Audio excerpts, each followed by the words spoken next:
অনেকে বলছেন পশ্চিমবঙ্গে ভোটের দামামা বেজে গেছে, কিন্তু আনুষ্ঠানিক দিনক্ষণ ঘোষণা হতে এখনও প্রায় এক বছরের মতো বাকি। আপনারা লক্ষ্য করছেন এক নেতা অন্য নেতাকে চ্যালেঞ্জ জানাচ্ছেন নির্বাচনে প্রতিদ্বন্দ্বিতা করার জন্যে। তাই আমরা প্রত্যেক দিন একটি করে বিধানসভা কেন্দ্র নিয়ে আলোচনা করে থাকি। আমাদের আজকের আলোচনায় যে বিধানসভা কেন্দ্র তার নাম পান্ডুয়া বিধানসভা কেন্দ্র।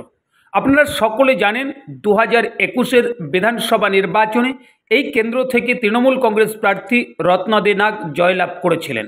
2026-এর বিধানসভা নির্বাচনে এই পান্ডুয়া বিধানসভা কেন্দ্র কি তৃণমূল কংগ্রেস ধরে রাখতে পারবে, নাকি এই বিধানসভা আসনে বিজেপি তার জয়ের নিশান ওড়াবে? কেন এই কথা বললাম, আসুন দেখে নেওয়া যাক।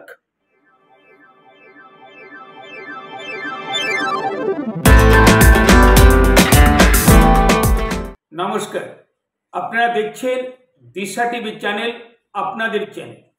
প্রতিদিনের মতো আজকেও এক প্রতিবেদন নিয়ে আপনাদের কাছে এসেছি। আপনারা সকলে জানেন আমরা প্রত্যেক দিন পশ্চিমবঙ্গের 294 বিধানসভা কেন্দ্রের মধ্য থেকে একটি করে বিধানসভা কেন্দ্র নিয়ে আলোচনা করে থাকি। আজকে আমাদের আলোচনায় পান্ডুয়া বিধানসভা কেন্দ্র। আপনারা সকলে জানেন হুগলি লোকসভা কেন্দ্রের অন্তর্গত এই পান্ডুয়া বিধানসভা কেন্দ্র। 2021 সালের বিধানসভা নির্বাচনে এই পান্ডুয়া বিধানসভা কেন্দ্র থেকে তৃণমূল কংগ্রেস প্রার্থী রত্না দে নাগ জয়লাভ করেছিলেন বিশাল ব্যবধানে। এই পান্ডুয়া বিধানসভা কেন্দ্র কি 2026-এর বিধানসভা নির্বাচনে তৃণমূল কংগ্রেস নিজেদের দখলে রাখতে পারবে, নাকি অন্য কোনো দল এই বিধানসভা আসন থেকে জয়ের নিশান ওড়াতে পারে? সেই আলোচনা সব তথ্য আকারে এক এক করে আপনাদের সামনে তুলে ধরার চেষ্টা করব।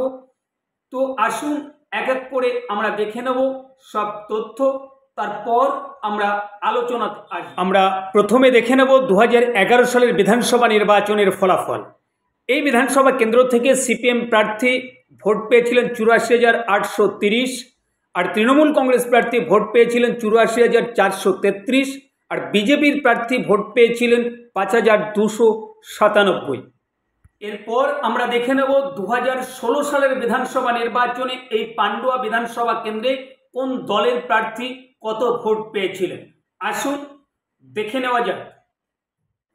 2016 সালের বিধানসভা নির্বাচনে এই বিধানসভা কেন্দ্রে সিপিএম প্রার্থী 91,489 ভোট পেয়েছিলেন, আর তৃণমূল কংগ্রেস প্রার্থী 90,097 ভোট পেয়েছিলেন, আর বিজেপির প্রার্থী 17,081 ভোট পেয়েছিলেন। এরপর আমরা দেখে নেব 2021 সালের বিধানসভা নির্বাচনে এই বিধানসভা কেন্দ্রে কোন দলের প্রার্থী কত ভোট পেয়েছিলেন, কোন প্রার্থী জয়লাভ করেছিলেন।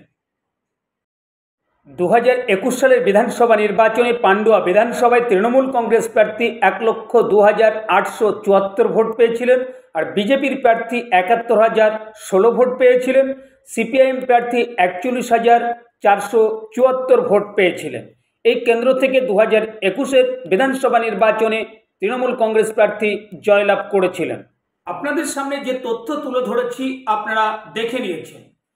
তিনটি নির্বাচনের ফলাফলে দেখা যাচ্ছে 2011 সালের বিধানসভা নির্বাচন এবং 2016 সালের বিধানসভা নির্বাচনে সিপিএম প্রার্থী এই পান্ডুয়া বিধানসভা কেন্দ্র থেকে জয়লাভ করেছেন, আর 2021 সালের বিধানসভা নির্বাচনে এসে তৃণমূল কংগ্রেস প্রার্থী জয়লাভ করেছেন।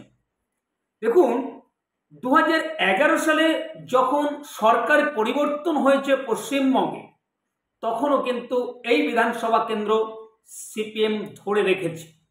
তারপর 2016 সালের বিধানসভা নির্বাচন, তৃণমূল কংগ্রেসের সূর্য যখন মধ্য গগনে, তখনও কিন্তু এই বিধানসভা কেন্দ্রে সিপিএম জয় পেয়েছে। তারপর 2021-এর বিধানসভা নির্বাচনে সেই সিপিএম প্রার্থী কিন্তু এই বিধানসভা কেন্দ্রে 3 নম্বর পজিশনে রয়েছে। কি হতে পারে 2026-এর বিধানসভা নির্বাচনের সম্ভাব্য ফলাফল? আসুন আমরা আলোচনাতে আসব।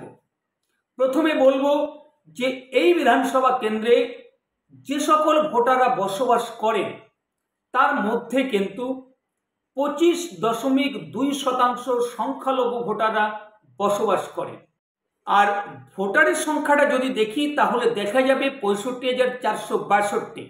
আমরা পশ্চিমবঙ্গে অনেক রাজনৈতিক বিশেষজ্ঞদের মুখে শুনে থাকি যে পশ্চিমবঙ্গের যে সকল সংখ্যালঘু ভোটাররা বসবাস করেন তার মধ্যে প্রায় 90% ভোট তৃণমূল কংগ্রেসের ভোট বাক্সে যায়। আমরা একসময় পশ্চিমবঙ্গে যে সংখ্যালঘু ভোটার আমরা দেখেছিলাম বামফ্রন্টের সঙ্গে, তাই সরকার পরিবর্তন হওয়ার পরেও হয়তো কোট আনকোট বলছি এই পান্ডুয়া বিধানসভা কেন্দ্রে সংখ্যালঘু ভোটাররা সিপিএমের কাছেই ছিল।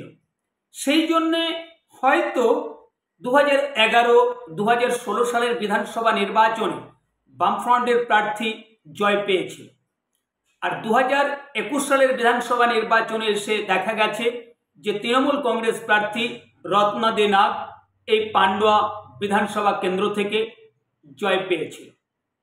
দেখুন কি হতে পারে 2026-এর বিধানসভা নির্বাচনের সম্ভাব্য ফলাফল এই পান্ডুয়া বিধানসভা কেন্দ্রে। প্রথমে আসবো সিপিএম এর কথায়। দেখুন আমরা 2021-এর বিধানসভা নির্বাচনের ফলাফলে দেখেছি সিপিএম বিধায়ক শূন্য হয়ে গেছে পশ্চিমবঙ্গে, একজন বিধায়কও জিততে পারেনি 2021-এর বিধানসভা নির্বাচনে। কিন্তু অন্যান্য বিধানসভা কেন্দ্রে যে হারে ভোট পেয়েছে সিপিএম তার থেকে ভালো ভোট পেয়েছিল এই বিধানসভা কেন্দ্রে 2021-এর বিধানসভা নির্বাচন। আর 2026-এর বিধানসভা নির্বাচনে যদি এই 41,474 ভোট থেকে বাড়িয়ে নিতে পারে সিপিএম, তাহলে কিন্তু এখানে তৃণমূল কংগ্রেসের সম্ভাবনা উজ্জ্বল হবে। এবার আসবো বিজেপির কথায়। 2019 সালের লোকসভা নির্বাচনে বিজেপির প্রার্থী লকেট চ্যাটার্জি এই পান্ডুয়া বিধানসভা কেন্দ্র থেকে 700-র মতো ভোটে এগিয়েছিলেন। আর সেই রেজাল্ট দেখে অনেক বিজেপি সমর্থক হয়তো ভেবেছিলেন 2021 সালের বিধানসভা নির্বাচনে এই পান্ডুয়া বিধানসভা কেন্দ্রে বিজেপির জয় আসলেও আসতে পারে, কিন্তু আমরা ফল দেখেছি উল্টোটা। দেখুন আমরা যেটা হরিয়ানা বিধানসভা নির্বাচনের সময় শুনেছিলাম, আমরা মহারাষ্ট্র বিধানসভা নির্বাচনের সময় শুনেছিলাম বিজেপির অনেক নেতা নেত্রীদের মুখে বাটেঙ্গে তো কাটেঙ্গে, এক রহেগা তো সেফ রহেগা। তাই অনেকে মত প্রকাশও করেছেন যে এই ভাষণ শোনার পর সংখ্যাগরিষ্ঠ যে ভোটাররা হরিয়ানাতে এককাট্টা হয়ে বিজেপিকে ভোট দিয়েছিল তার জন্য হয়তো হরিয়ানাতে জয় পেয়েছে। কিন্তু সেই কথা, সেই রাজনৈতিক ভাষণ যদি 2026-এ আমরা পশ্চিমবঙ্গে কোনো বিজেপি নেতা নেত্রীদের মুখে শুনি, আর সেই সময় যদি পশ্চিমবঙ্গের সংখ্যাগরিষ্ঠ ভোটাররা এককাট্টা হয়ে বিজেপিকে ভোট দেয়, তাহলে কিন্তু এই বিধানসভা কেন্দ্রে বিজেপি সম্ভাব্য জয়ী হতে পারে।